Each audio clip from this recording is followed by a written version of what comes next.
German blue RAM பற்றி பார்க்கலாம். இது one of the colourful small size cichlid. இதில் 3 டைப் தான் இருக்குது. German blue ram, golden ram, electric blue ram and black dominance அதிகமாக இருக்கிறது பிளாக் ரேம்ஸ்னு சொல்லுவாங்க.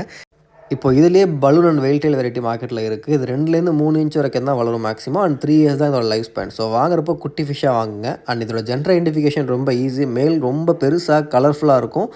ஃபஸ்ட்டு ஃபின் வந்து நல்லா ஸ்பைக் விட்ட மாதிரி இருக்கும். ஃபீமேல் இதை கம்பேர் பண்ணுறப்போ ஸ்மாலாக இருக்கும், கலர் ஃபேட் ஆகிருக்கும். நீங்கள் ஈஸியாகவே ஐடென்டிஃபை பண்ணிடலாம்.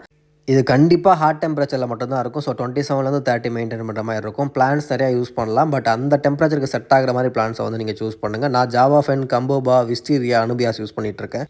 ஹைடிங் ஸ்பாட் கொடுத்தா நல்லது. ஃபுட்டு வந்து ஹை ப்ரோட்டீன் ஃபுட்டாக கொடுங்க. ஆர்டிமியா, டிஸ்கஸ் ஃபுட் இந்த மாதிரி. அண்ட் வீக்லி 20% வாட்டர் சேஞ்ச் பண்ணணும். இது soft water fish. So water க்ளீனாக வச்சுக்கோங்க.